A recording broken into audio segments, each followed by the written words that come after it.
పిఠాపురం పాదగయ క్షేత్రంతో శ్రీ కుక్కుటేశ్వర స్వామి ఆలయం ఎదురుగా ఈ వీరభ్రస్వామి ఆలయాన్ని పిఠాపురంలోని శ్రీ పోతులూరి వీరబ్రహ్మేంద్ర స్వామివారి ఆలయం స్థానిక భక్తులకు అత్యంత పవిత్రమైన ఆధ్యాత్మిక కేంద్రం.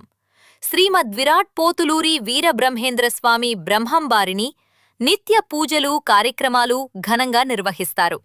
ఈ ఆలయం పునఃనిర్మాణం గావించి 1 సంవత్సర కాలం పూర్తి చేసుకున్న సందర్భంగా మొదటి వార్షికోత్సవం ఘనంగా నిర్వహించారు. ఈ ఆలయ గర్భాలయంలో శ్రీ వీరబ్రహ్మేంద్ర స్వామివారితో పాటు ఆయన పరమశిష్యుడైన సిద్ధయ్య మరియు ఈశ్వరమ్మల విగ్రహాలు నెలకొల్పారు.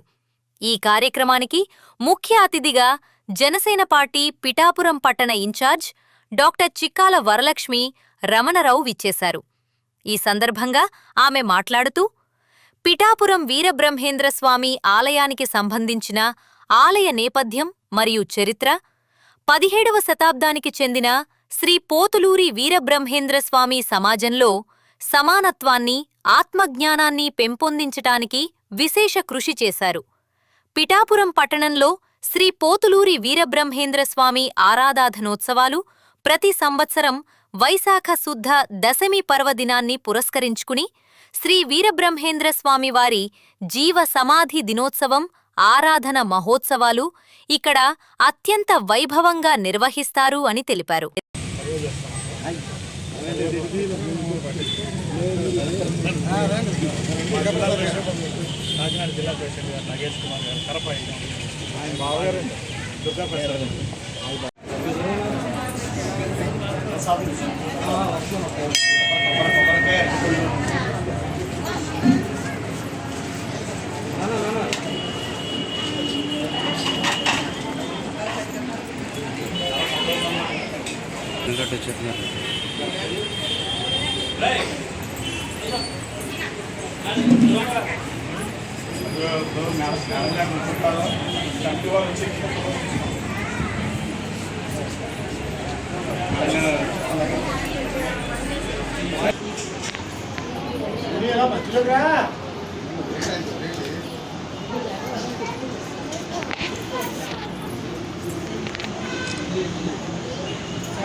ఒకసారి అలా ఉంది.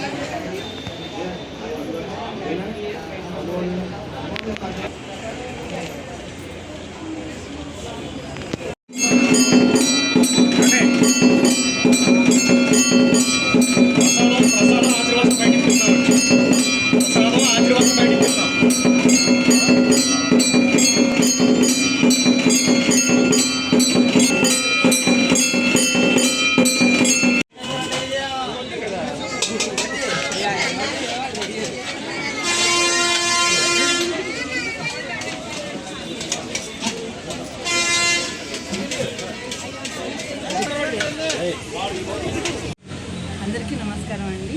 నేను doctor CS Varalakshmi, Pithapuram Janasena party పట్టణ ఇన్ఛార్జ్. మనకి ఇప్పుడు మనం ఉన్నది పోతులూరి వీరబ్రహ్మేంద్ర స్వామి దేవాలయం అండి. ఇక్కడ మనకి ఈ విగ్రహాలు ప్రతిష్ఠించి ఈ గుడి కట్టి ఇవాళకి 1 సంవత్సరం కంప్లీట్ అయింది. ఇది కొత్తగా కట్టిన గుడి అండి.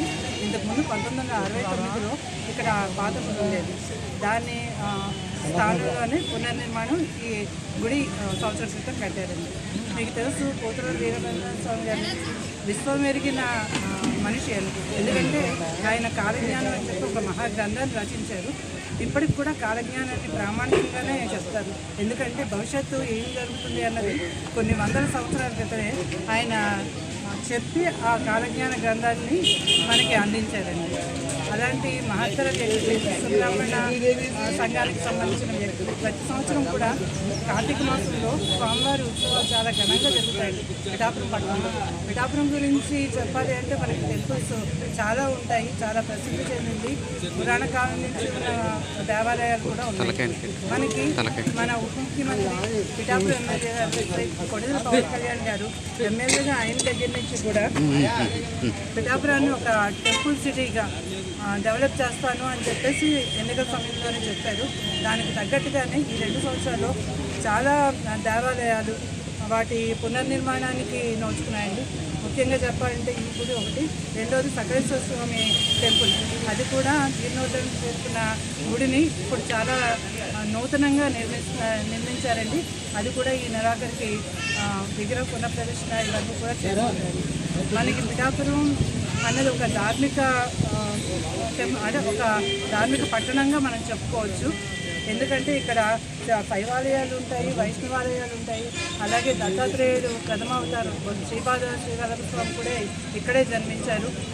ఇంకా ఉన్న అన్ని గుళ్ళు ఎలా డెవలప్ అవుతున్నాయో ఈ గుడి కూడా దినదిన ప్రవర్తనంగా డెవలప్ అయ్యి మనకి టెంపుల్ టూరిజంలో ఇది కూడా ఒక గుడి మనం చూపించాలండి. ఉన్న గుళ్ళన్నిటితో పాటు ఇది కూడా మనం కంపల్సరీగా దర్శనం చేసుకోవాల్సిన దేవాలయం అని చెప్పేసి అందరికీ కూడా తెలియపరిచేటట్టుగా చేయాలని చెప్పేసి నేను అనుకుంటున్నానండి. పవన్ కళ్యాణ్ గారు కూడా పిఠాపురం టెంపుల్ కంపల్సరీగా ఈ గుడికి రావాలని చెప్పేసి మన ఈ గుడి ధర్మకర్తలు అందరి తరఫున నేను విజ్ఞప్తి చేస్తున్నాను. Thank you. ఓం నమో వీరబ్రహ్మేంద్ర స్వామి నమః. ఈరోజు ప్రఖ్యాత శైవక్షేత్రమైనటువంటి తిరుపతిక అమ్మవారు కుక్కేశ్వర స్వామి దేవస్థానానికి ఎదురుగుండా ఉన్నటువంటి శ్రీ వీరబ్రహ్మేంద్ర స్వామి ఆలయానికి మన పట్టణ జనసేన పార్టీ ఇన్ఛార్జి మేడం గారు, అలాగే లాయర్ గారు డాక్టర్ గారు ఇద్దరు కలిసి వచ్చి స్వామివారిని దర్శించుకోవడం మాకు చాలా ఆనందదాయకంగా ఉంది. ఈరోజు నాకు మేడం గారు అన్నీ కూడా మేడం గారే చక్కగా విడమర్చి చెప్పారు. వీరబ్రహ్మేంద్ర స్వామి గారి గురించి మేము కూడా చెప్పలేనంత వివరంగా చక్కగా చెప్పారు. ఇంకా అంతకు మించి చెప్పడానికి అయితే ఏం లేదు. వారు చక్కటి మాట అన్నారు. ప్రఖ్యాత దైవక్షేత్రాలు ఏవైతే ఉన్నాయో అంటే కుక్కుటేశ్వర స్వామి దైవక్షేత్రం ఒకటి, కుంతిమాత దైవక్షేత్రం ఒకటి, అలాగే తిరుపతిక మాత అమ్మవారు ఒకటి, అలాగే దత్తాత్రేయుడు ఒకటి ఉన్నాయి. ఇవన్నీ వాటితో పాటు ఈ వీరబ్రహ్మేంద్ర స్వామి వారి కాలజ్ఞానకర్త వీరబ్రహ్మేంద్ర స్వామి వారి దేవాలయం కూడా దర్శనీయ స్థలంగా కావాలని చెప్పి పిఠాపురంలో అని చెప్పి చాలా సంతోషంగా చెప్పారు. ఒక ఆధ్యాత్మికవేత్త మనకి ఎమ్మెల్యేగా ఉన్నారు, మరొక ఆధ్యాత్మికవేత్త ఇక్కడ మనకి పిఠాపురానికి జనసేన పార్టీకి ఇన్ఛార్జిగా ఉన్నారు. మేమందరూ చాలా సంతోషిస్తున్నాం ఆ విషయంలో. మాకు ఇలాగే జరగాలి, మాకు చిన్న చిన్న కోరికలు ఉన్నాయని మేడం గారు మాకు అవన్నీ కూడా భవిష్యత్తులో తీర్చాలని చెప్పేసి ఈ అవకాశాన్ని వినియోగించుకుని మిమ్మల్ని కోరుకుంటున్నాం. Thank you madam, thank you doctor.